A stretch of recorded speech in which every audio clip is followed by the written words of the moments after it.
আল্লাহ রাব্বুল আলামিন কোরআনে কারীমের মধ্যে বলেছেন ইয়াবতাগুনা ইলা রাব্বিহিমুল ওয়াসিলা। আল্লাহ পাক বলেন যারা নাকি মানুষগুলি যার সামনে মাথা নত করে, যাদেরকে প্রভু বলে, দেবতা বলে, উচ্চ শক্তি সম্পন্ন মনে করে যাদের পেছনে ঘুরে যাদের কাছে হাত পাতে, তারাই তো আবার আল্লাহর কাছে যাওয়ার জন্য ওসিলা তালাশ করে। সুতরাং তার ভুল ভেঙে যায়, সে তখন দেখতে পায়, সে তখন বুঝতে পারে যে একজন এমন শক্তি আছে একমাত্র তার কাছেই মাথা আনত করতে হয়, আর কারো কাছে করা যায় না। কোরআনে কারীম বলছে ইন্নাল্লাযীনা তাদউনা মিন দুনিল্লাহি ইবাদুন আমসালুকুম। আমি আল্লাহকে বাদ দিয়ে তোমরা যার অনুসরণ করো, আমি আল্লাহকে বাদ দিয়ে তোমরা যাকে ডাকো নিজের হাজাত পুরা করার জন্য, নিজের উদ্দেশ্য পুরা করার জন্য, মনস্কামনা পূর্ণ করার জন্য, আমি আল্লাহরে বাদ দিয়ে যাদের ডাকো ওরা তোমার মতো আমার গোলাম। তুমি যেমন আমার গোলাম, ওটাও আমার গোলাম। তুমি সূর্যের পূজা করো, সূর্য তো আমার গোলাম। তুমি চাঁদের পূজা করো, চাঁদ তো আমার গোলাম। তুমি তো গরু পূজা করো, গরু আমার সৃষ্টি। তুমি তো মাটি দিয়া তৈরি করা মূর্তি বানাইয়া পূজা করো, মাটি তো আমার বানানো। তুমি কাঠ দিয়া পাথর দিয়া মূর্তি বানাও, এগুলির সামনে মাথা আনত করো, ওগুলি তো আমার কাঠ আমার পাথর সব আমার। আর আমার গোলামগুলির সামনে তুমি নিজে গোলামি করার জন্য মাথা পেতে দাও, ওই গোলাম তোমার কোনো উপকার করতে পারবে না। সুতরাং আত্মমর্যাদা সৃষ্টি হয়ে যায়, শখসিয়ত পয়দা হয়, পার্সোনালিটির সৃষ্টি হয়। ইমানের এটা সবচাইতে বড় উপকার। মানুষ হীনতা থেকে, নীচতা থেকে তাকে ঊর্ধ্বে উঠায় আনা হয়। মানুষ দেখতে পায়, যদি চোখ থাকে, যদি আকল থাকে, তাহলে দেখতে পায় যেগুলির সামনে তারা মাথা নত করে ওগুলি নিজেরও কোনো উপকার করতে পারে না, অন্যকে উপকার করা তো দূরের কথা, অপরের উপকারও সে করতে পারে না। একবার আল্লাহ নবীর কাছে এক মুশরিক এসেছিলেন, একজন মুশরিক এসেছে একটা ভাঙ্গা মূর্তি নিয়ে এসেছে। হুজুর বললেন তোমার মূর্তি ভাঙ্গা কেন? লোকটি বলল হুজুর এটা হচ্ছে আমার খোদা, এইটারই নিয়ে আমি সব সময় থাকি যাতে সব রকমের বিপদ থেকে আমি বাঁচতে পারি। প্রতিমধ্যে আমার পেশাব পায়খানার হাজত হলো, এই মূর্তিকে আমি রাস্তায় দাঁড় করায় রেখে চলে গেলাম। পেশাব পায়খানার কাজ শেষ করে এসে দেখি যারে আমি খোদা বলি, যে আমারে যে বিপদ দিয়ে বাঁচাবে, তার মাথা থেকে পা পর্যন্ত একদম ভিজা। ভাবলাম নিশ্চয়ই কোনো বরকতের পানি ছাড়া আর কি হতে পারে। এটাকে বরকতের পানি মনে করে আমি যখন চাটা আরম্ভ করলাম, চাটতে গিয়ে দেখি কেমন টক টক লাগে, আর একটা উদ্ভট উৎকট একটা দুর্গন্ধ, অ্যাসিডের মতো ঝাঁঝালো গন্ধ। জিনিসটা কি? চিন্তা করলাম পানিটা যদি বরকতের হবে তাহলে তো এই রকমের গন্ধ হওয়া উচিত না। পরে এদিক ওদিক তাকায় দেখি দূরে একটা কুকুর দাঁড়ানো আছে আর তার নিচের থেকে পানি টপকাচ্ছে। তখন বুঝলাম যে এটা কোন বরকতের পানি। কয় হুজুর মেজাজটা খারাপ হয়ে গেল, ঠ্যাঙ্গা ধরে একটা আছাড় মারলাম। কুত্তার পেশাব দিয়া তুই নিজেরে বাঁচাইতে পারিস না, আমারে বাঁচাবি কেমনে? ওর জেহেন খুলে গেছে। হুজুর সাল্লাল্লাহু আলাইহি ওয়াসাল্লাম হেসে দিলেন। হাদিস শরীফে এসেছে এই একদিন হুজুর হেসেছিলেন যখন তার দন্ত মোবারক সব বিকশিত হয়েছিল। হুজুর বলছেন আমার কাছে কেন এসেছো তোমার এই ভাঙ্গা খোদারে নিয়ে? লোকটি বলছে হুজুর আমি বুঝতে পেরেছি আমি তো ভুলের মধ্যে ডুবেছিলাম, আমি বুঝতে পেরেছি এগুলি তো আসলে কিছুই না, আমি সত্যের সন্ধানে এসেছি, সত্যের আলোকে আমাকে পৌঁছে দেন। নবীজি পড়লেন, পড়ো লা ইলাহা ইল্লাল্লাহু মুহাম্মাদুর রাসূলুল্লাহ। এরা আপনাকে কি সাহায্য করবে? ও তো নিজের সাহায্যই করতে পারে না। কথা ঠিক কিনা? জোরে বলেন, পারে? পারে না। ও নিজে বাঁচাতে পারে না, আপনারে বাঁচাবে কেন? এই জন্য ইমান যখন আনে, ইমানের সবচাইতে বড় উপকারিতা হচ্ছে মানুষকে আত্মমর্যাদা দিয়ে দেয়। তার সম্মান, নিজের সম্মান সে বোঝে, সে বুঝতে পারে যেহেতু ক্ষমতা দুনিয়ায় কারো নাই, ক্ষমতার মূল উৎস আমার আল্লাহ রাব্বুল আলামিন। আল্লাহ পাক বলেছেন, আন্নাল কুওয়াতা লিল্লাহি জামিআ, সমস্ত ক্ষমতার উৎস কে? মনের থেকে মানুষ যদি ডাকে, মুখের ডাক আর মনের ডাক এক জিনিস নয়। दिल से जो बात निकलती है असर रखती है पर नहीं मगर ताकते परवाज रखती है। দিল থেকে যে কথা বেরোয় তা প্রভাব বিস্তার করে, ডানা নাই কিন্তু ওড়ার ক্ষমতা রাখে।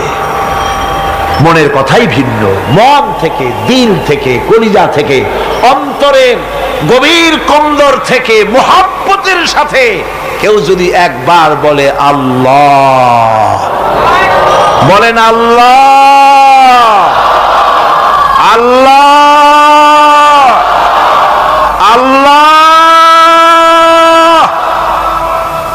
আল্লাহ রাব্বুল আলামিন বলেন, অন্তরের অন্তঃস্থল থেকে একটি বার যদি বান্দা বলেন আল্লাহ, আল্লাহ বলেন 70 বার সাড়া দিয়া জিজ্ঞেস করি, বান্দা কি চাও? আমি তোমার কাছে আছি। সুবহানাল্লাহ, আমি তোর একদম কাছে, কি চাস বল, বল আমার কাছে। এমন দয়াবান, এমন মেহেরবান, এমন আল্লাহ আমাদের। সে আল্লাহ রাব্বুল আলামিন তিনি বলছেন, وقال ربكم ادعوني استجب لكم, তোমাদের রব বলেছেন আমারে ডাকো, আমি আল্লাহ ডাকের সাড়া দিয়া দেব। সুবহানাল্লাহ। কারে ডাকতে হবে? কারে ডাকতে হবে? এই বিশাল জনসমুদ্র একযোগে চিল্লা এখন কারে ডাকতে হবে? কোন পীর সাহেবকে নয়, আল্লাহর কসম কোন খাজা বাবাকে নয়, ডাকতে হবে কারে? চিল্লা এখন কারে? ওয়াকালা রাব্বুকুম উদউনি, তোমার রব তোমাকে বলতেছে আমারে ডাকো, আস্তাজিব লাকুম, আমারে ডাকবে আমি সাড়া দিয়ে দেব। সুবহানাল্লাহ। আল্লাহকে ডাকেন, কি চাই আপনার বলেন, কি চাই? আল্লাহর কাছে চান, আল্লাহ দিয়ে দিবে। দেওয়ার জায়গা আল্লাহর কাছে চাইবেন, আল্লাহ দিবেন। দেওয়ার জায়গা, চাওয়ার জায়গা হলো সেজদায় পড়ে যাবেন। আমার ভাইয়েরা, জায়গাটা চিনায় দিলাম। মাজারে যাওয়া লাগবে না, কবরে যাওয়া লাগবে না। 2 রাকাত নামাজ পড়ে সেজদায় পড়ে গিয়া যত বিপদ আছে, মুসিবত আছে, সেজদার মধ্যে চোখের পানি ছেড়ে দেন আর কেন্দে কেন্দে জীবনের কথা বলেন। আল্লাহ রাব্বুল আলামিন আপনার আওয়াজ শুনবেন আর দোয়া কবুল করে নিবেন। কাঁদতে হবে আল্লাহর কাছে। কার কাছে? আল্লাহর কাছে। সুম্মা ইস্তাগফিরুল্লাহ, আর এরপরে সে যদি আমি আল্লাহর কাছে ক্ষমা চাই, ইয়াজিদিল্লাহ গফুরার রহিমা, সে আমি আল্লাহকে গফুর এবং রহিম হিসাবে পাবে। সুবহানাল্লাহ। আল্লাহকে গফুর এবং রহিম হিসাবে পাওয়া যাবে। সব আল্লাহকে বলতে হবে, গুনাহ মাফ চাইতে হবে।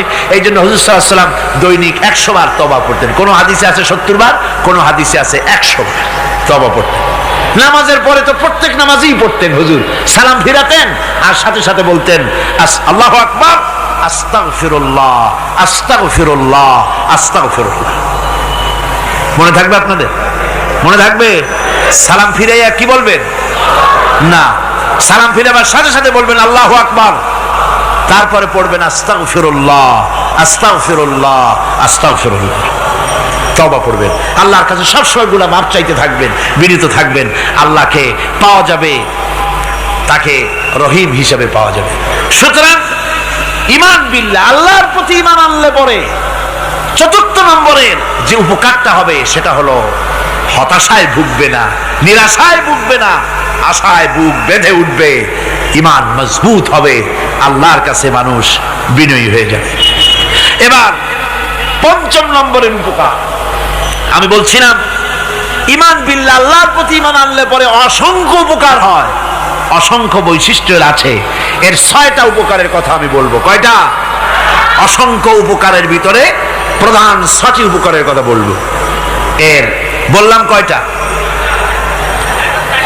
4টে বলেছি। এবার বলো পঞ্চম উপকারের কথা। আল্লাহর প্রতি আপনি পূর্ব পশ্চিমে কতবার মুখ ঘোরালেন, এটাই কিন্তু আপনার আসল সৎ কাজ নয়। আসল সৎ কাজ হলো আল্লাহর প্রতি ঈমান আনা। এই ঈমানের ব্যাপারে 3টা দিন আমরা পার করে দিলাম, এখনো কথা শেষ হয় নাই। আল্লাহর প্রতি ঈমান আনলে পরে যে উপকারটা হবে পঞ্চম নম্বরে, সেটা হলো কঠোর এবং কঠিন বিপদের ভিতরে বান্দার ভিতরে অবিচলতা এবং ধৈর্যের সৃষ্টি হয়ে যাবে। আলহামদুলিল্লাহ। কঠিন বিপদ মুসিবত আসলে পরে সে অবিচল থাকবে। সারা দুনিয়ার বিপদ আপদ, শত্রুতা, দুঃখ, কষ্ট, মুসিবত, জুলুম, নির্যাতন সবকিছু পাহাড়ের মতো উঁচু হয়ে তাকে ঘিরে ফেলবে, কিন্তু তাকে এক চুলও নাড়াতে পারবে না। আলহামদুলিল্লাহ। সারা পৃথিবী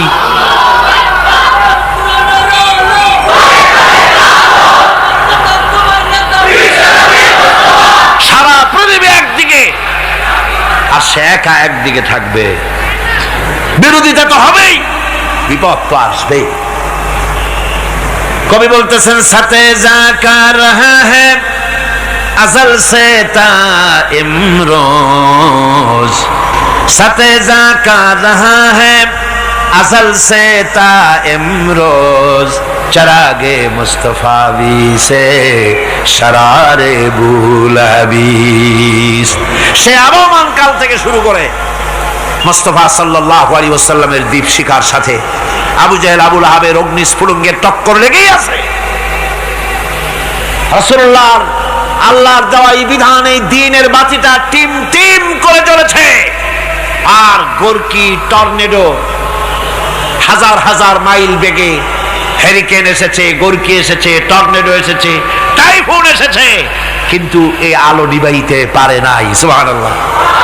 এই আলো নিবাতে পারে নাই। এই শত্রুতা চিরকালের, নিবাতে পারবে না। কারণ হচ্ছে আল্লাহ রাব্বুল আলামিন বলেছেন, ইউরিদুনা লিয়ুতফিউ নূরাল্লাহি বিআফওয়াহিহিম ওয়াল্লাহু মুতিম্মু নূরিহি ওয়ালাউ কারিহাল কাফিরুন। ওরা চায় মুখের ফু দিয়ে আমার আলোকে নিভিয়ে দেবে, কিন্তু আমি আমার আলোকে পূর্ণতা দান করব। তাতে কাফের বেঈমানদের কলজায় যত জ্বালা যন্ত্রণা হোক, আমার দিন কেউ মিটাই দিতে পারবে না। সুবহানাল্লাহ। সুতরাং বিপদে অবিচলতা আসবে, সে অটল হবে, মজবুত হবে। কোরআনে কারীম বলতেছে, ওয়া কাযালিকা জাআলনা লিকুল্লি নাবিয়্যিন আদুওয়াম মিনাল মুজরিমিন। এই পৃথিবীতে এমনি করে আমি সকল নবীদের শত্রু বানিয়েছি, সব পাপিষ্ঠ অপরাধীদেরকে। নবীদের সাথে বিরোধিতা করেছে কারা? পাপিষ্ঠরা, অপরাধীরা। আজও খুঁজে দেখেন, আজও ইসলামী আন্দোলনের বিরোধিতা যারা করে সবগুলি কি? পাপিষ্ঠ। সত্য কি না কর? ইসলামী আন্দোলনের বিরোধিতা যারা করে হিসাব করে, চোখ দিয়ে তাকায় দেখেন, খুঁজে দেখেন তাদের নামগুলি। মদখোর, জিনাকার, বদমাশ, চোর, হাইজাকার, বেনামাজি, লুটেরা, মিথ্যাবাদী, সবচাইতে সমাজের নিকৃষ্ট লোকগুলি ইসলামের বিরুদ্ধে।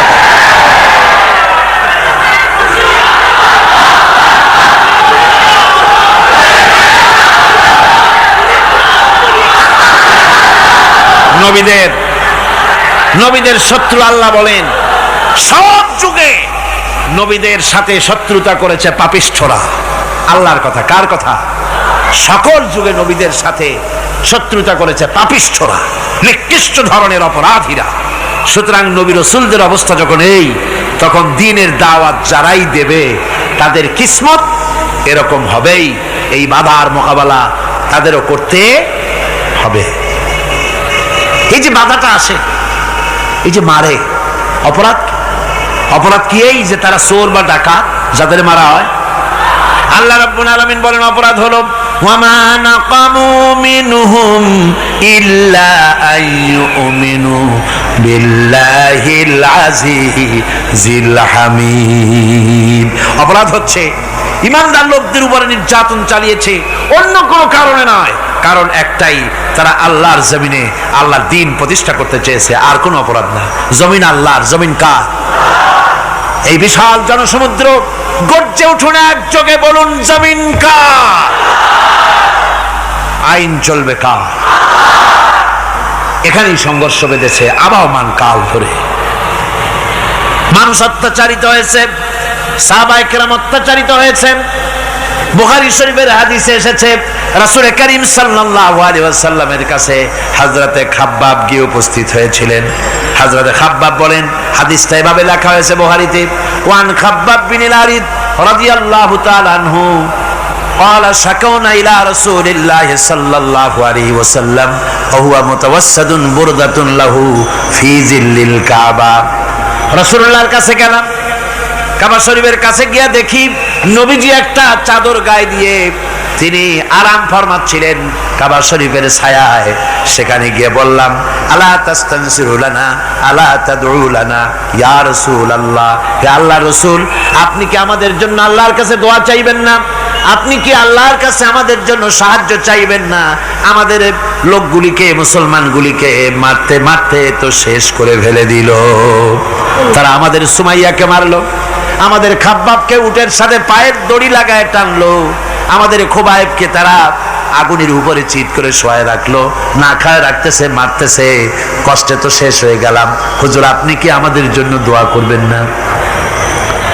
হাদিস শরীফে এসেছে নবীজি উঠে বসলেন সোজা হয়ে। নবীজি বলেন, ও আমার সাহাবী, ও খাব্বাব শোনো, তোমাদের আগে এই পৃথিবীতে যারা দ্বীনের দাওয়াত দিতে এসেছিলেন তাদেরকে সমকালীন রাষ্ট্রশক্তি, সমাজ শক্তি তাদেরকে ধরতো। ফায়ুখাজুর রাজুলো, তাদেরকে তারা ধরতো। ফায়ুহফারু লাহু ফিল আরদ, আর তার জন্য জমিনের ভিতরে কবর বানাইতো। ওই কবর ফায়ুজালু ফিহা, ওই কবরের ভিতরে তাকে কোমর পর্যন্ত গেড়ে দিত। সুম্মা ইউতা বিল মানশার, এরপরে করাত আনতো। ফায়ুদাউ আলা রাসিহি, এরপরে ওই করাত তার মাথার উপরে রাখতো। ফায়ুজালু নিসফাইন, এরপরে করাত দিয়া চিরে জীবিত মানুষটারে দ্বিখণ্ডিত করে ফেলে দিত। মা ইয়াসুদ্দুহু যালিকা আন দীনিহি, ও আমার খাব্বাব, এত কষ্ট দেওয়ার পরেও সেই যুগের কোন মুসলমানকে, দ্বীনের দায়ীদেরকে আল্লাহর দ্বীন থেকে এক চুলো তারা সরাই দিতে পারে নাই, এক চুলো সরাতে পারে নাই। ওয়াল্লাহি, ও খাব্বাব, আমি আমার আল্লাহর নামে কসম করে বলছি, লা ইউতাম্মান্নাল্লাহু হাযাল আমরা হাত্তা ইয়াসিরা আর-রাকিবু মিন সানা ইলা হাযরামাউত। আমি কসম করে বলি, আল্লাহ রাব্বুল আলামিনের এই সানা থেকে হাযরামাউত পর্যন্ত লোকেরা যাতায়াত করবে, সুন্দরী রমণীরা গমন করবে, সদাগরেরা যাতায়াত করবে, টাকা নিয়া পয়সা নিয়া যাতায়াত করবে। তাদের মনের মধ্যে লুটের ভয়, টাকার ভয়, চুরির ভয়, ডাকাতির ভয়, জেনার ভয়, হত্যার ভয়, ধর্ষণের ভয়, কোনো ভয় থাকবে না। লা ইয়াখাফু ইল্লাল্লাহ, আল্লাহ ছাড়া কোনো ভয় থাকবে না। এমন একটা সমাজ, এমন একটা সময় আসবে। ওয়ালাকিন্নাকুম তাস্তাজিলুন, অথচ খুব তাড়াহুড়ো তোমরা করতেছো। তাড়াহুড়ো করো না, সময় আসবে ইনশাআল্লাহ। আমার ভাইয়েরা, আমার বন্ধুগণ, কঠিন বিপদে অবিচলতা এবং ধৈর্যের দৃষ্টান্ত রেখে গেছেন আম্বিয়া আলাইহিমুস সালাম। সুবহানাল্লাহ।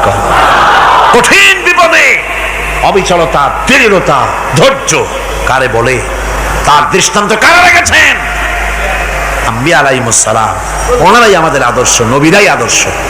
সাহাবায়ে কেরাম রিদওয়ানুল্লাহ তাআলা আলাইহিম আজমাইন আমাদের আদর্শ। ভাইরা আমার, মুসা আলাইহিস সালামকে ফেরাউন যখন ঘিরে ফেলে দিল, কোরআনের সব কথা গল্প গুজবার ইতিহাসের জন্য লেখা হয় নাই। কোরআনের মধ্যে যা লেখা হয়েছে সব বান্দাদের উপদেশের জন্য, যাতে করে লোকেরা চিরটা কাল এর থেকে উপদেশ নেওয়া নিজেদের তৈরি করতে পারে। জোরে বলেন সুবহানাল্লাহ।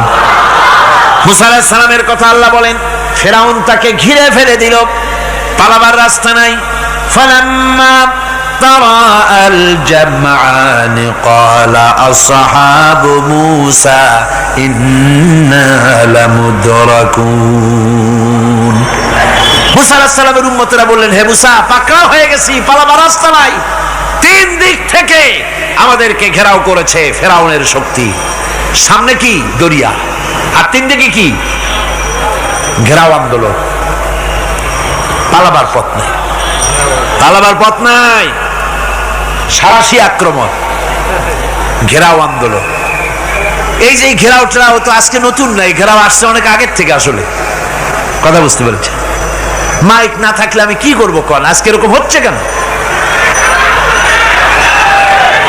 আগামীকাল ঠিক হবে ইনশাআল্লাহ, রাগ করেন না।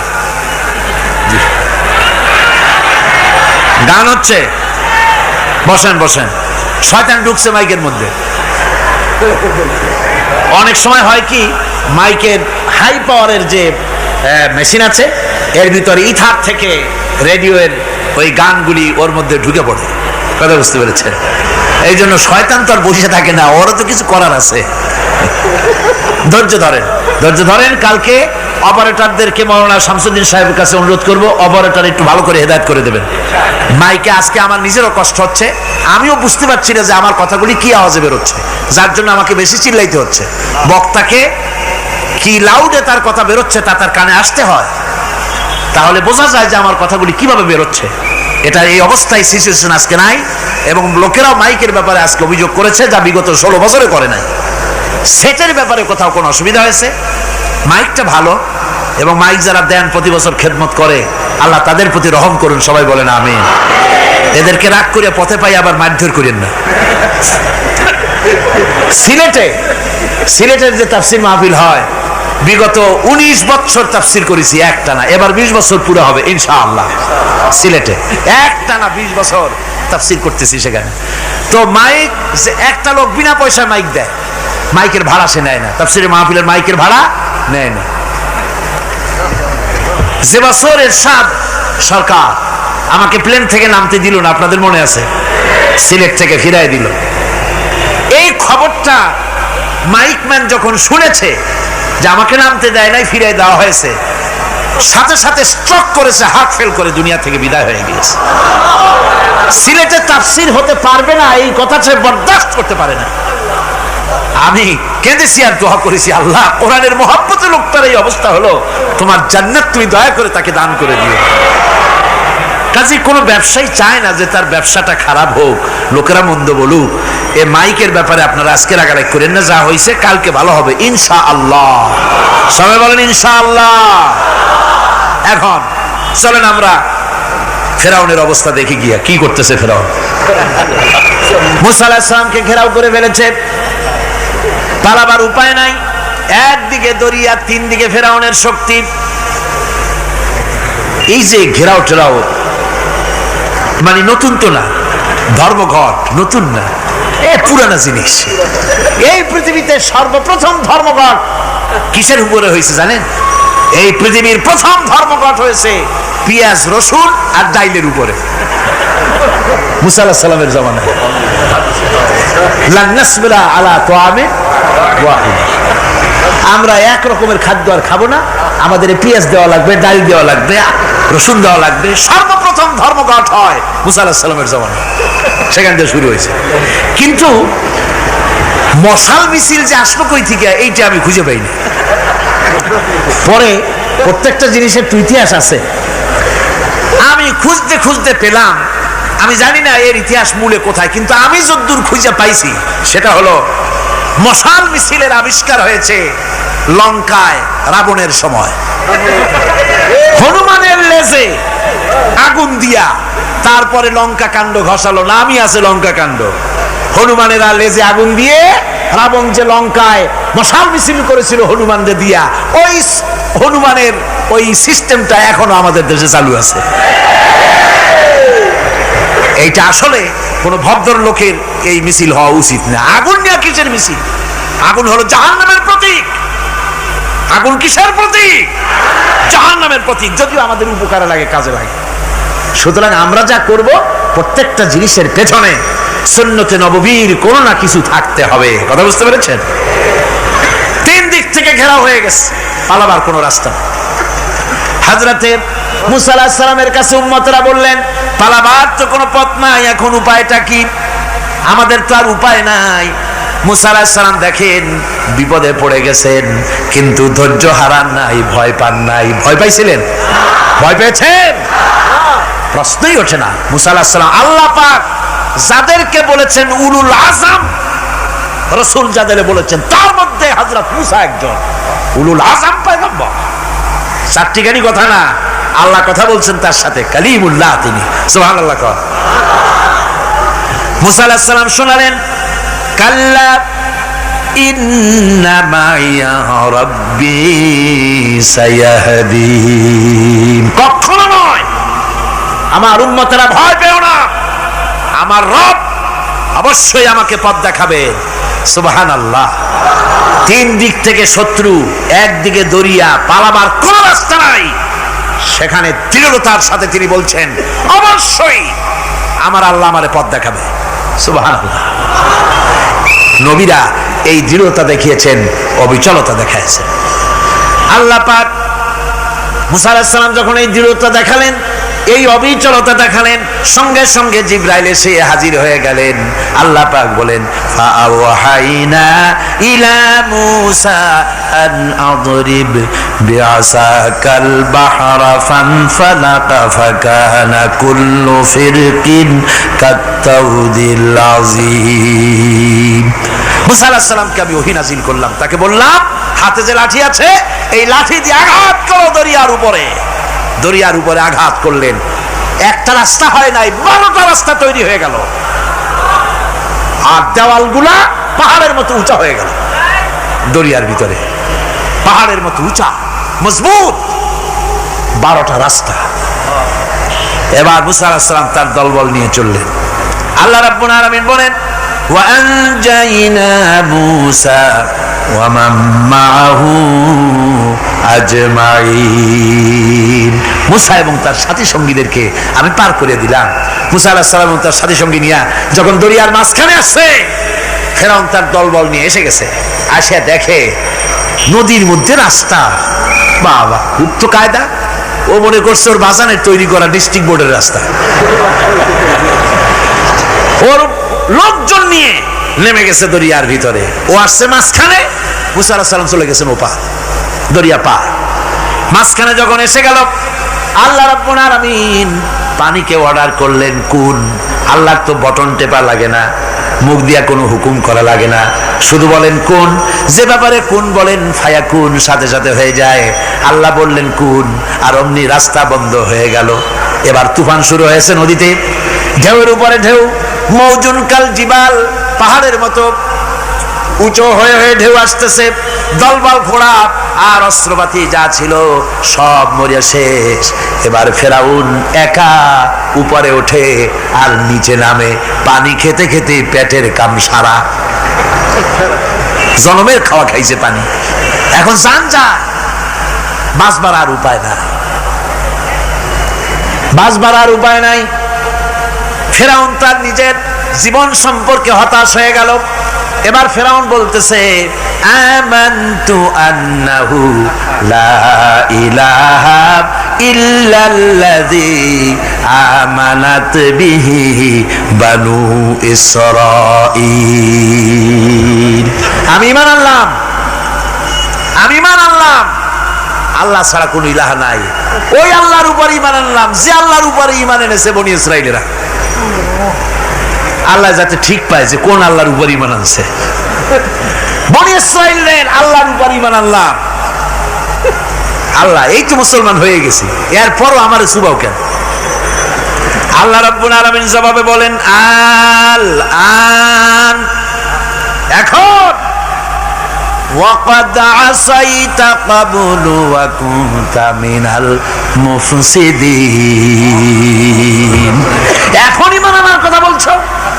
অথচ যুগের পর যুগ, বছরের পর বছর ধরে আমার মানুষের উপরে মন গড়া আইন চালায়েছ, আমার পয়গম্বরের সাথে বেয়াদবি করেছ। আজ তোমাকে আমি ছাড়ছি না, তোমাকে আজকে ছেড়ে দেব না, আমি তোমাকে মারব। আর সমস্ত প্রাণীগুলিকে, স্থলচর প্রাণীগুলিকে আল্লাহ পাক অর্ডার দিয়া দিলেন, এই ফেরাউনের লাশকে ডুবাবি না, পচাবি না, খাবি না। আলিয়াউমা নুনাজ্জিকা বিবাদানিক, আমি তোমার শরীরে বাঁচায় দেব। পোকে খাবে না, পানিতে পচবে না, মাছে খাবে না, কুমিরে খাবে না, দুনিয়ার কোনো পশুতে খাবে না। আমি তোরে শুটকি বানাইয়া রাখবো, যাতে করে দুনিয়ার সমস্ত ফেরাউন যত যুগে যুগে আসে তোরে দেখে যেন হেদায়েত নিতে পারে। ফেরাউনকে আল্লাহ শুটকি বানায় রাখছে। আমি ফেরাউনদের লাশ দেখেছি ব্রিটিশ মিউজিয়ামে। ফেরাউন তো একটা না, অনেকগুলা। আসলটারে অবশ্য দেখিনি। ব্রিটিশ মিউজিয়ামে ওই ফেরাউনগুলার লাশ যখন অসুবিধা হয়, মমিগুলি, তখন ইংল্যান্ডে নিয়ে যায় চিকিৎসা করাবার জন্য। চোখ আছে গর্তের ভিতরে, তারপরে চামড়া টামড়া হাড়ের সাথে মিশানো, ওইভাবে চেহারা দেখলে মনে হয় যে সত্যি ফেরাউনিগুলো। আর ব্রিটিশের কাম মিশর থেকে না আনছে এমন কোন জিনিস নাই। আমি সেখানে এক বক্তৃতায় বলছিলাম, আপনারা এদের এখন সভ্য, এদের এখন ভদ্র, এরা হলো ইন্টারন্যাশনাল চোর। ওরা সারা দুনিয়া চুরি করেছে। লন্ডনে বক্তৃতা করেছি, সারাটা দুনিয়া চুরি করছে, আমাদের দেশকে শোষণ করেছে। এই বিশাল ভূভাগকে শোষণ করে ইংল্যান্ডের দ্বীপটাকে তারা সাজাইছে।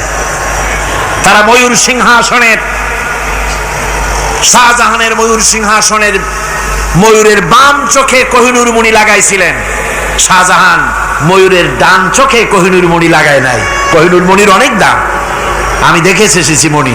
এখন সেটা কুইন এলিজাবেথের মুকুটে শোভা পাচ্ছে। সেই মণি এমনি বলে প্রবাদে ৭ রাজার ধন এক মাণিক্য, বলেন এরকম, অনেক দাম। শাহজাহান দেখালেন, আমি মুসলমান, আমার কাছে এটার দাম নাই, এই জন্য ময়ূরের ডান চোখে লাগালাম না, বাম চোখে লাগাই দিলাম। এইটারে চুরি করছে।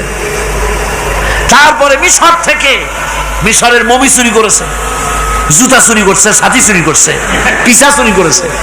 আমি বললাম, এগুলা কি ভদ্রলোক নাকি? এরা জুতা চোর, পিসা চোর, লাঠি চোর, সব চুরি করছে।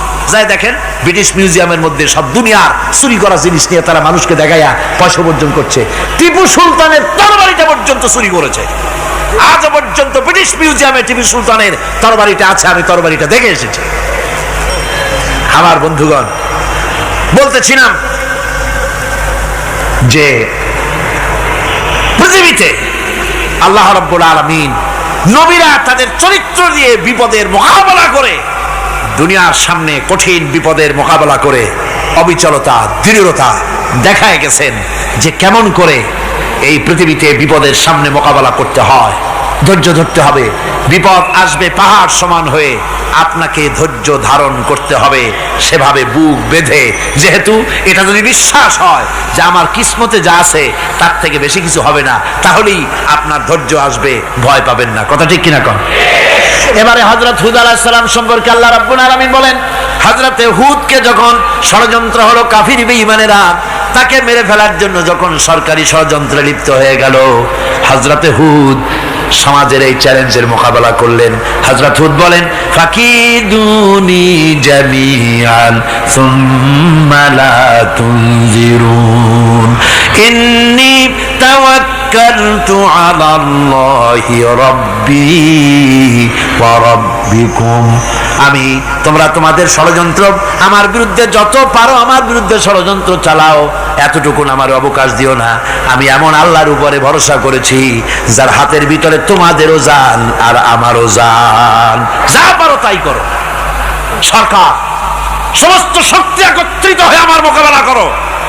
একদিকে হুদ আলাইহিস সালাম, আর একদিকে গোটা জাতি। হযরত হুদ ভয় পায় নাই। সুবহানাল্লাহ। ঈমান বিল্লাহ মানুষের কলিজাকে এভাবে শক্ত করে দেয়। কোন আলহামদুলিল্লাহ। এবারে এই বিপদের, কঠিন বিপদের মোকাবেলা করে আমার রাসূল যে প্রমাণ দিয়া গেলেন, আমার রাসূল যে কঠিন বিপদের মোকাবেলা করলেন, ভাইয়ের আমার, হিজরতের রাতে সওর পাহাড়ের ভিতরে যখন তিনি আশ্রয় নিলেন, হযরতে আবু বকরের সাথে ছিলেন। হযরতে আবু বকর রাদিয়াল্লাহু তাআলা আনহু বলেন, হুজুর আপনি দাঁড়ান, এটা তো পাহাড়িয়া গুহা, গুহার ভিতরে সাপ থাকতে পারে, বিচ্ছু থাকতে পারে, আমি আগে ঢুকি, বিপদ যদি হয় আমার উপর থেকে হয়ে যাক। গুহার ভিতরে নেমে গুহা সাফ করলেন। এরপরে হুজুরকে ডাকলেন, হুজুর তাশরীফ নিলেন গুহার ভিতরে। এরপরে হুজুর বললেন, আবু বকর, পাহাড়ে হেঁটে হেঁটে 2-3টা পাহাড় পাড়ি দিয়া যাওয়া লাগে সূর পাহাড়ে। মদিনার সোজা রাস্তা হুজুর ধরেন নাই, মেসফালার পথ দিয়া, জাবালে কেদোয়ার উপর দিয়া 3টা পাহাড় পাড়ি দিয়া তারপরে হুজুর গেলেন সূর পাহাড়ে। গুহার ভিতরে হুজুর তাশরীফ নিলেন। বললেন, আবু বকর তুমি বসো, তোমার উরুর উপরে মাথা রেখে আমি একটু আরাম করি। হযরতে আবু বকর বসলেন, হুজুর তার উরুর উপরে মাথা রেখে ঘুমায় গেলেন। আর এরপরে কাফির বেঈমানেরা তালাশ করতে করতে কাফেররা এসে গেল পায়ের চিহ্ন দেখে দেখে গর্তের কাছে। হযরত আবু বকর ভয়তে কেঁদে ফেললেন, আহারে আর তো উপায় নাই, এবার তো ধরা পড়ে গেছি, এবার নবীজিকে মেরে ফেলে দেবে। নবীর মহব্বতে, নিজের মহব্বতে নয়, নবীর মহব্বতে কাঁদতেছিলেন। হুজুর বলেন, হুজুরের ঘুম ভেঙে গেল। বলো, আবু বকর কাঁদো কেন? ছেলের কথা, মেয়ের কথা, বিবির কথা, বাড়ির কথা মনে পড়লো নাকি?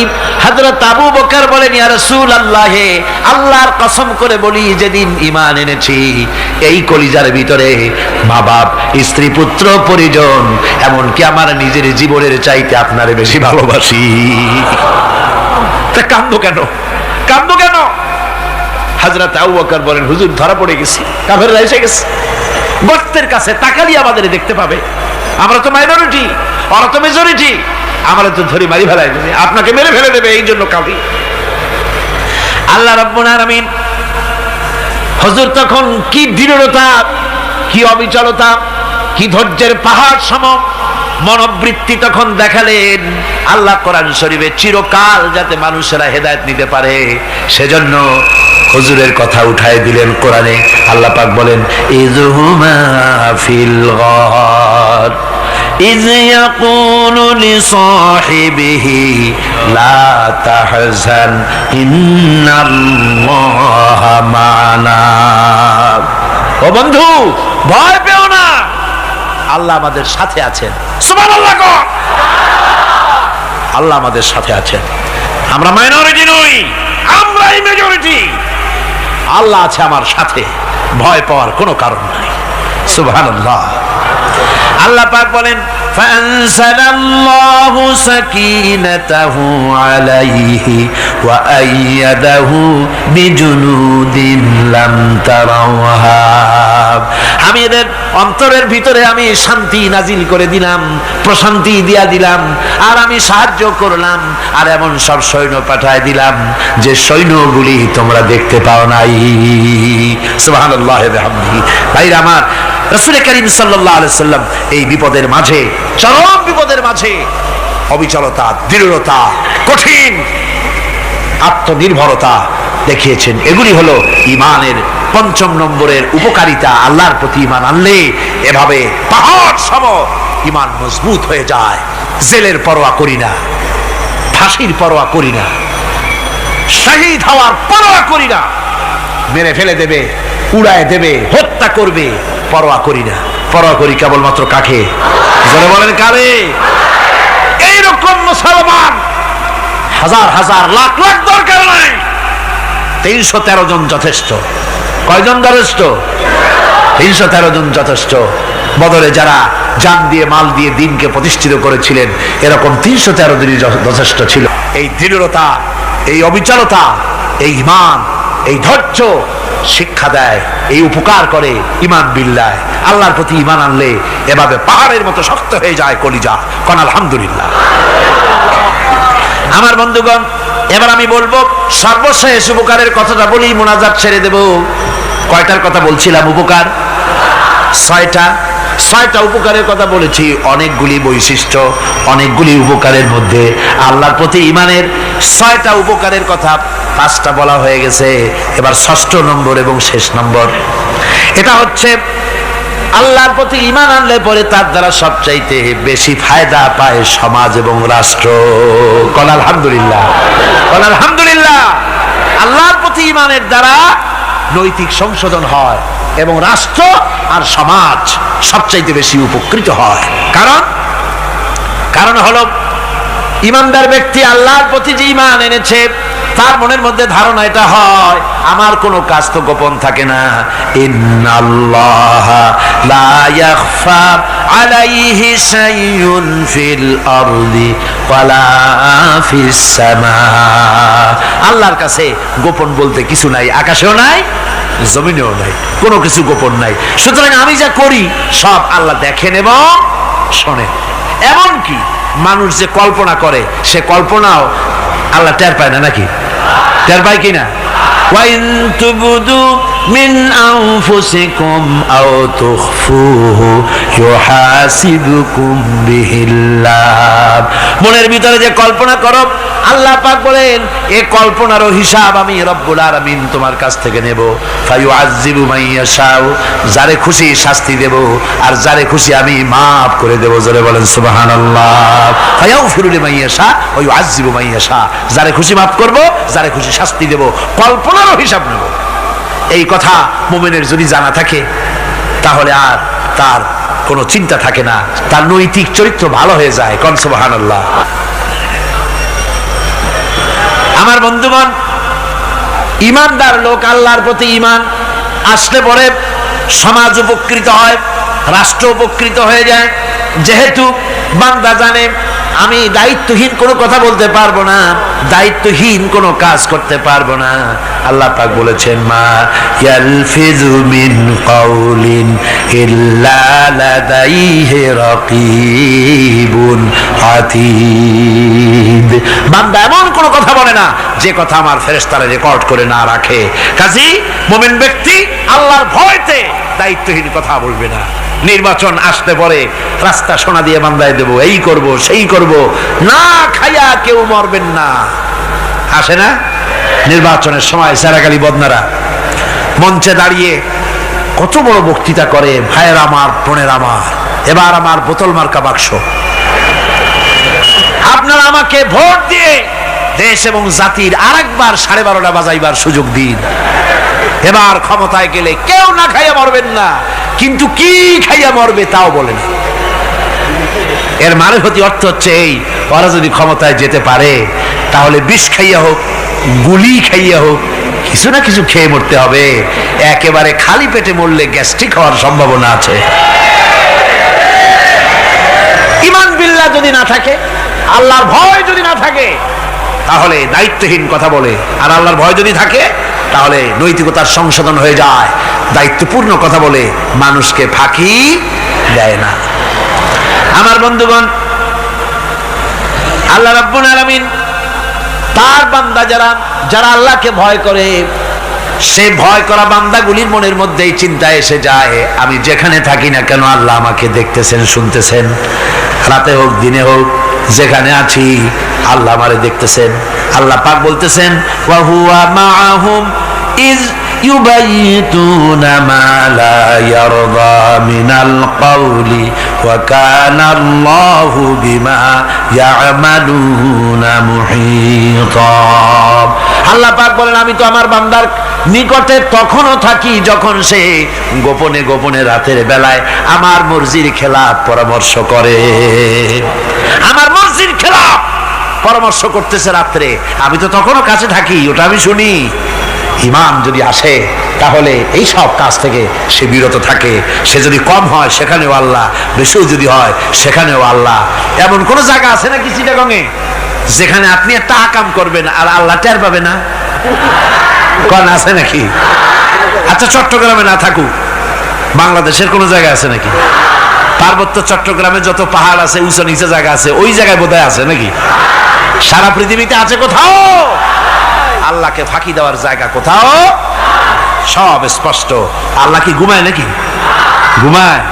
তার কাছে দিনও যায় রাতও তাই, সমানে তিনি দেখতে পান, শুনতে পান, সবকিছু দেখতে পান, সবকিছু শুনতে পান, তাকে ফাঁকি দেওয়ার কোনো উপায় নাই।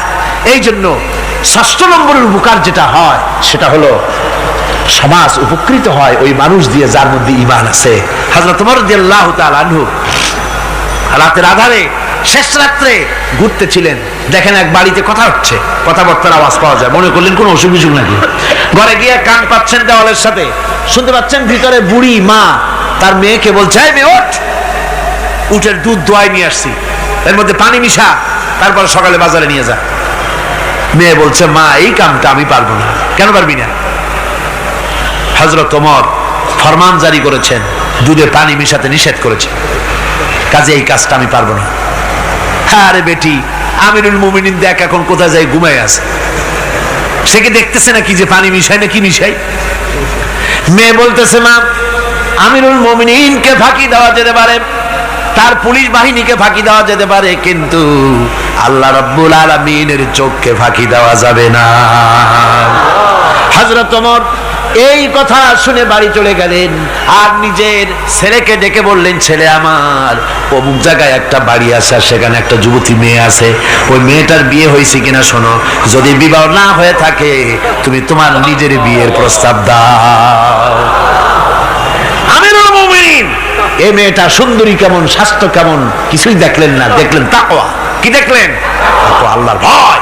আল্লাহর ভয় যখন একটা জাতির মধ্যে আসে, পুলিশ লাগে না, পুলিশের কাজ কমে যায়, পুলিশ তো পাহারা দিতে দিতে অস্থির হয়ে যায়, সারা রাত দিন সমানে কষ্ট করতে হয় তাদের। অধ্যাপক মুফিজুর রহমান সাহেব কালকে যে কথাটা বলছিলেন, আসামি পুলিশেরা কত কষ্ট করে জানবাজি করে আসামি ধরে, আর টেলিফোন আসে, হ্যালো কে, চিটাগংয়ের এসপি নাকি? বলে হ্যাঁ। কারে ধরছো? ধরছি তো বল্টু মিয়ারে।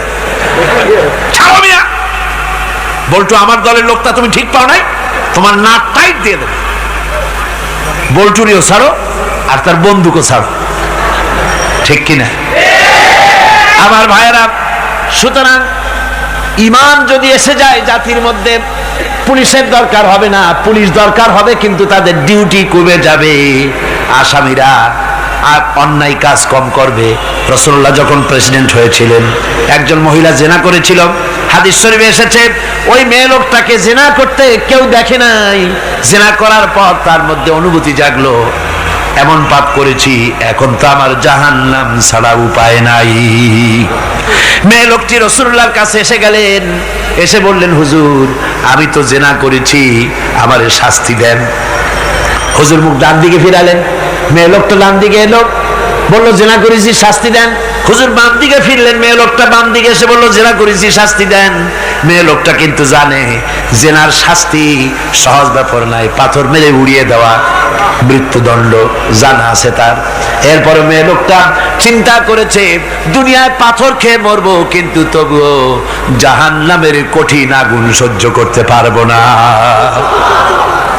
রাসূলুল্লাহ বললেন, ও মেয়ে লোক, তুমি কি জিনা কর্তৃক গর্ভবতী হয়েছো নাকি? মেয়ে লোকটা বলল, হুজুর আমি গর্ভবতী হয়েছি।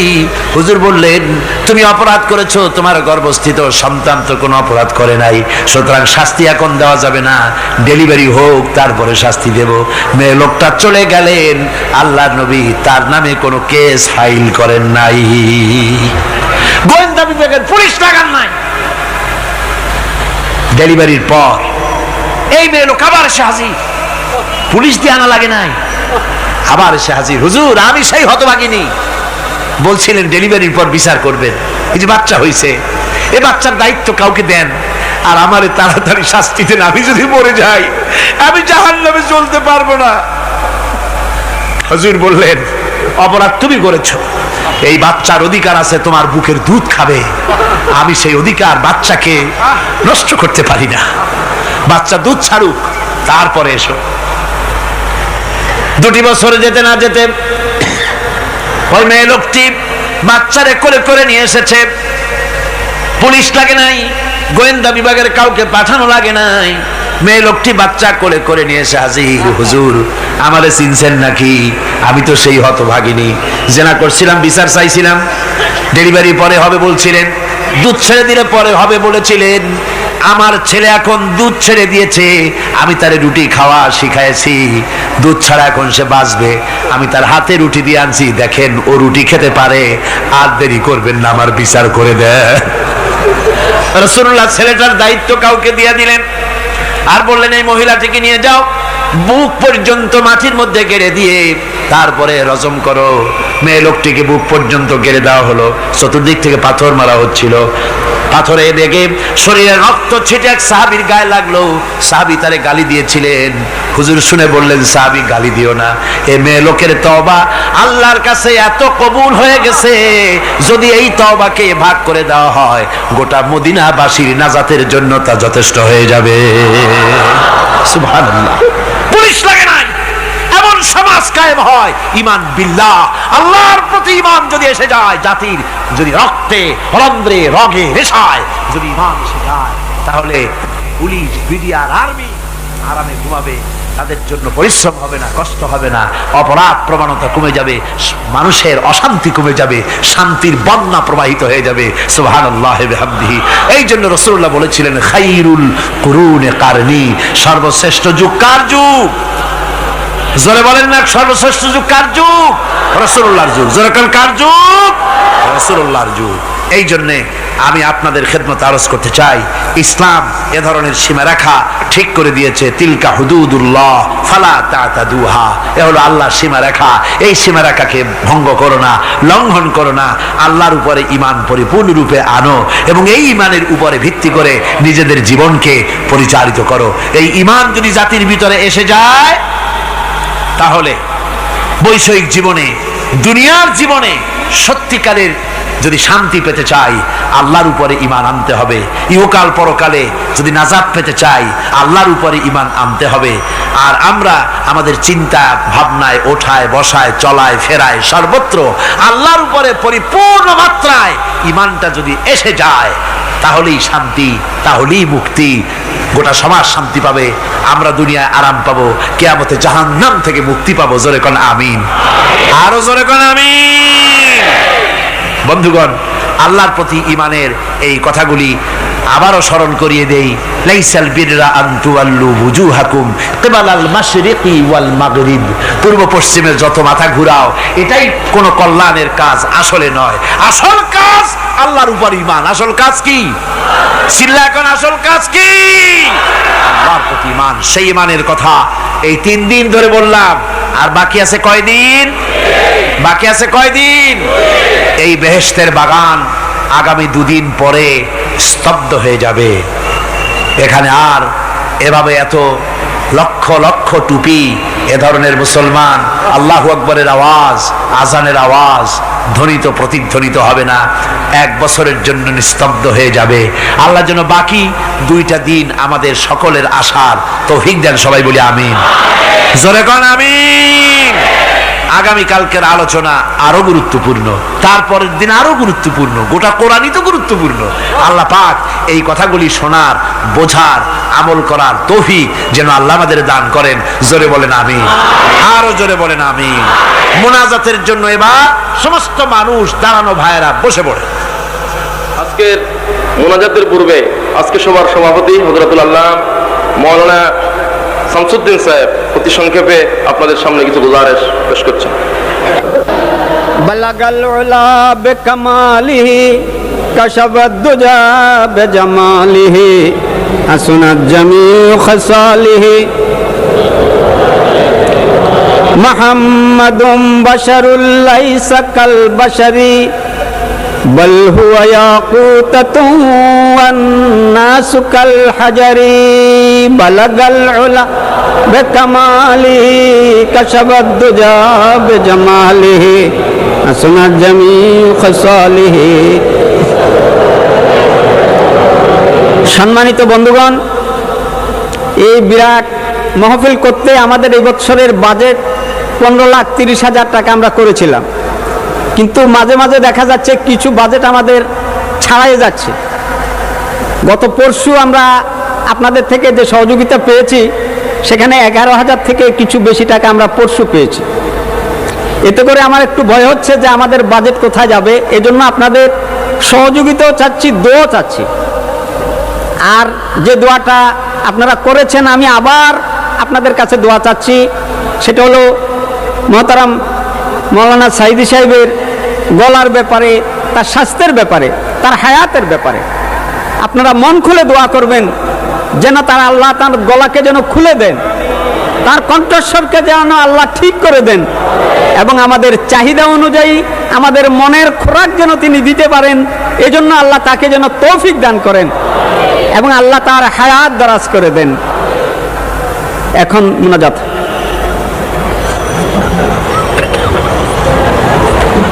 মোনাজাতের পর আজান হবে বা জামাত এশার নামাজ পড়ে আপনারা যাবেন। আর যাওয়ার সময়, আসার সময় আপনারা আল্লাহর নামের ধ্বনি দিতে দিতে যাবেন আর আসবেন। গোটা শহর জুড়ে তাফসীর চলাকালীন চট্টগ্রামের আকাশ বাতাস, গাছপালা, তরুলতা, মানুষ, পুরুষ, নারী সবাই যেন টের পায় যেখানে তাফসীরের মাহফিল হচ্ছে। যাবেন এবং আসবেন যখন, মুখ বুঝে যাতায়াত কেন, নারায়ে তাকবীর, আল্লাহু আকবার, ইসলাম ছাড়া অন্য কিছু মানি না, আল কোরআনের আলো ঘরে ঘরে জালো, এসব সুন্দর সুন্দর স্লোগান দিতে দিতে যাবেন, স্লোগান দিতে দিতে আসবেন, আল্লাহর নারা লাগাবেন, আল্লাহর আওয়াজকে বুলন্দ করবেন। আল্লাহ সকলকে তৌফিক দিন, আল্লাহুম্মা আমিন। রব্বানা যালামনা أنفسنا وإن لم تغفر لنا وترحمنا لنكونن من الخاسرين ربنا لا تزغ قلوبنا بعد إذ هديتنا وهب لنا من لدنك رحمة إنك أنت الوهاب ربنا فاغفر لنا ذنوبنا وكفر عنا سيئاتنا وتوفنا مع الأبرار ربنا وآتنا ما وعدتنا على رسلك ولا تخزنا يوم القيامة إنك لا تخلف الميعاد أي الله ربنا العالمين বিশাল এই জনতা নিয়ে তোমার দরবারে হাত তুলেছি রব্বুল আলামিন। কোরআনে কারীমের মাহফিল বড় আশা করে হাত তুলেছি, মেহেরবানি করে আলোচনার সওয়াব রাসূল করিম সাল্লাল্লাহু আলাইহি ওয়াসাল্লামের রূহ মুবারকে পৌঁছায় দাও। तमाम পৃথিবীর মাটির নিচে মুমিন মুমিনাত যারা শুয়ে আছে তাদের রূহের উপরে সওয়াব পৌঁছায় দাও রব্বুল আলামিন। আমাদের মা বাপ যাদের দুনিয়া থেকে বিদায় হয়ে গেছে, কবরগুলিকে জান্নাতের টুকরা বানায়া দাও। রব্বির হামহুমা কামা রব্বায়ানি সগীরা, সবাই পড়েন রব্বির হামহুমা কামা রব্বায়ানি সগীরা। আয় আল্লাহ, আমাদের মা বাপ যাদের বেঁচে আছে স্বাস্থ্য ভালো রাখো আল্লাহ, তাদেরকে হায়াতে তাইয়্যিবা দাও, সেহাতে কুল্লিয়া দাও, খাতিমা বিল খাইর করো রব্বুল আলামিন। কোরআনে কারীমের মাহফিলে বড় আশা করে আমরা হাত তুলেছি, আমাদের জিন্দেগির সকল গুনাহ খাতা মাফ করে দাও। আয় আল্লাহ তাআলা, জীবনে বহু গুনাহ করেছি, গুনাহ করে করে জীবনটারে নষ্ট করে ফেলেছি। আয় আল্লাহ, তুমি দয়া করে মেহেরবানি করে আমাদের জিন্দেগির গুনাহ মাফ করে দাও রব্বুল আলামিন।